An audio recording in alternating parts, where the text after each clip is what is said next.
ನಿನ್ನೆ ರಾಜ್ಯ ಐತಿಹಾಸಿಕ ಬೆಳವಣಿಗೆಗೆ ಸಾಕ್ಷಿಯಾಗಿತ್ತು. ಅರ್ಥಾತ್ 6 ಜನ ಮೋಸ್ಟ್ ವಾಂಟೆಡ್ ನಕ್ಸಲರು ಸಿಎಂ ಸಮ್ಮುಖದಲ್ಲಿ ಶರಣಾಗಿದ್ರು. ಇದೇ ವಿಚಾರಕ್ಕೆ ಈಗ ರಾಜಕೀಯ ಜಟಾಪಟಿ ಜೋರಾಗ್ತಾ ಇದೆ. ನಕ್ಸಲರ ಶರಣಾಗತಿ ಬಿಜೆಪಿ ನಾಯಕರಲ್ಲಿ ದ್ವಂದ್ವ. ನಕ್ಸಲರಿಗೆ ಸರ್ಕಾರದ ಪ್ಯಾಕೇಜ್ ಅನ್ನು ವಿರೋಧಿಸಿದ್ರು ಬಸನಗೌಡ ಪಾಟೀಲ್ ಯತ್ನಾಳ್. ನಕ್ಸಲರು ಶರಣಾಗ್ಲಿ, ಪ್ಯಾಕೇಜ್ ಸರಿಯಲ್ಲ ಅಂತ ಹೇಳಿ ಯತ್ನಾಳ್ ಟ್ವೀಟ್. ನಕ್ಸಲರು ಕೇಳಿದಂತಹ ಪ್ಯಾಕೇಜ್ಗಳನ್ನು ಸರ್ಕಾರ ಕೊಡಬೇಕು, ನಕ್ಸಲರಿಗೆ ಮೂಲಭೂತ ಸೌಕರ್ಯಗಳನ್ನು ಒದಗಿಸಿಕೊಡಬೇಕು. ಸರ್ಕಾರದ ನಡೆಯನ್ನು ನೋಡಿದ್ರೆ ಸರ್ಕಾರವೇ ಶರಣಾದಂತೆ ಕಾಣಿಸ್ತಾ ಇದೆ ನಕ್ಸಲರಿಗೆ. ಉಡುಪಿ ಚಿಕ್ಕಮಗಳೂರು ಸಂಸದ ಕೋಟಾ ಶ್ರೀನಿವಾಸ್ ಪೂಜಾರಿ ಈ ವಿಚಾರಕ್ಕೆ ಸಂಬಂಧಪಟ್ಟಂತೆ ಹೇಳಿಕೆ ಕೊಟ್ಟಿದ್ದು ಹೀಗೆ. ಸಮಾಜದ ಮುಖ್ಯವಾಹಿನಿಗೆ ಶಸ್ತ್ರತ್ಯಾಗ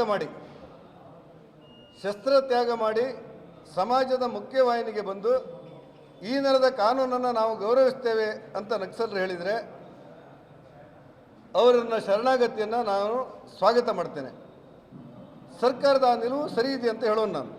ಆದರೆ ನಿನ್ನೆ ನಡೆದದ್ದೇನಂತ ಹೇಳಿದರೆ, ಸಾಮಾನ್ಯ ಜಿಲ್ಲಾಧಿಕಾರಿ ನಾನು ಮೊದಲೇ ಆಗ್ರಹಪಡಿಸಿದ್ದೆ, ಈ ಹಿಂದೆ ಶರಣಾದಂಥ ನಕ್ಸಲರ ಬದುಕಿನಲ್ಲಿ ಬದಲಾವಣೆ ಮಾಡಬೇಕು, ಅವ್ರಿಗೆ ಕೊಡಬೇಕಾದಂಥ ಪ್ಯಾಕೇಜ್ ಕೊಡಬೇಕು, ಅವರಿಗೆ ಆ ಹಿಂದೆ ಶರಣಾಗತಿ ಆಗುವಾಗ ಕೊಟ್ಟಿರುವಂಥ ಭರವಸೆಯಂತೆ ಅವರಿಗೆ ಮೂಲಭೂತ ಸೌಕರ್ಯಗಳನ್ನು ಕೊಡಬೇಕು ಅನ್ನುವಂಥ ಆಗ್ರಹವನ್ನು ನಾನು ಮಾಡಿದ್ದೆ.